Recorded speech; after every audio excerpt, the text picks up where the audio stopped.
ഇന്ന് രാവിലെ മുതൽ വിഷുവിൻ്റെ ഒരുക്കങ്ങളായിരുന്നു കേട്ടോ. കണിയൊരുക്കാനുള്ള സ്ഥലം ഒന്ന് നന്നായിട്ട് അടിച്ചു വാരി തുടയ്ക്കുന്നുണ്ട്. അപ്പോൾ തലേ ദിവസമേ നമ്മൾ തുടച്ചതാണെങ്കിലും കണിയൊരുക്കാനുള്ളത് കൊണ്ട് ഹാളും സിറ്റൗട്ടും മാത്രം ഒന്ന് തുടച്ചെടുക്കുന്നുണ്ട് കേട്ടോ. തലേ ദിവസമേ അമ്മ മുഴുവനും മുറികളും ഹാളും സിറ്റൗട്ടും ഒക്കെ തുടച്ചതാണ്. അപ്പോൾ കണിയൊരുക്കാനുള്ളത് കൊണ്ട് മാത്രമാണ് ഞാനിതൊന്നുകൂടി ഒന്ന് തുടച്ചെടുക്കുന്നത് കേട്ടോ. ഈ ഒരു അടിച്ചു വാരി തുടക്കുന്നത് രാവിലെ തന്നെ അങ്ങ് കഴിഞ്ഞു കഴിഞ്ഞാൽ വലിയൊരു ജോലി കഴിഞ്ഞതുപോലെയാണ് കേട്ടോ. പിന്നെയുള്ള മെയിൻ കാര്യം എന്ന് പറഞ്ഞാൽ കണി ഒരുക്കാനുള്ള സാധനങ്ങളൊക്കെ ഒന്ന് അടുപ്പിച്ച് വെക്കുവാണേ, അല്ലെങ്കിൽ നമ്മളെല്ലാം മറന്നു പോകും. അതുകൊണ്ട് രാവിലെ മുതൽ ഓർക്കുന്നത് ഞാൻ അടുപ്പിച്ച് വെക്കുന്നുണ്ട് കേട്ടോ. ഇപ്പം ഞാൻ കുറച്ച് മാത്രമേ അടുപ്പിച്ച് വെച്ചിട്ടുള്ളൂ. ഇനി നമുക്ക് പറിച്ചെടുക്കാനായിട്ടുള്ളത് വൈകുന്നേരം ആകുമ്പോഴേക്കും പറിച്ചെടുക്കാമെന്നോർത്തെ. പിന്നീട് ഈ കുറച്ച് തളികകളും ഈ ഒരു മൊന്തയും ഒന്ന് കഴുകിയെടുക്കുകയാണ് കേട്ടോ വേണ്ടത്. അത് നന്നായിട്ടൊന്ന് മഞ്ഞൾപ്പൊടിയും പുളിയും വാളംപുളിയും ഒക്കെ ഇട്ടൊന്ന് തേച്ചെടുക്കുന്നുണ്ട്.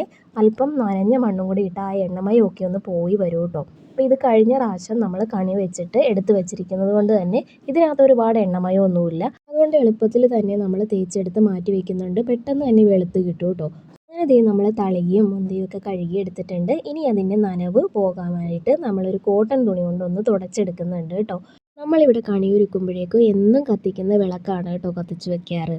അപ്പോൾ അതുകൊണ്ട് വൈകുന്നേരം ഒന്ന് കത്തിച്ച് കഴിഞ്ഞാണ് നമ്മൾ ആ വിളക്ക് തേക്കത്തുള്ളൂ കേട്ടോ.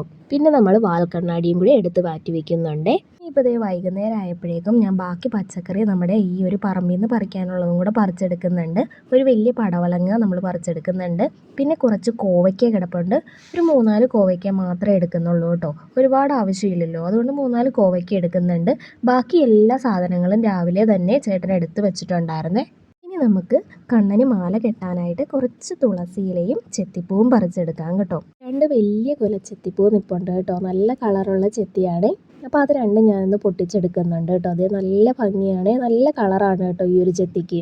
ഇത്തവണ നമുക്ക് വീട്ടിൽ ചെത്തിപ്പൂ മാത്രമേ ഉണ്ടായിരുന്നുള്ളൂ, തുളസിയില ഒട്ടും തന്നെ ഇല്ലായിരുന്നു കേട്ടോ. അതുകൊണ്ട് ഞാൻ വേഗം തന്നെ അപ്പുറത്ത് പോയി കുറച്ച് തുളസിയിലയും കൂടി ഒന്ന് നുള്ളി എടുത്ത് കൊണ്ടുവരുന്നുണ്ട്.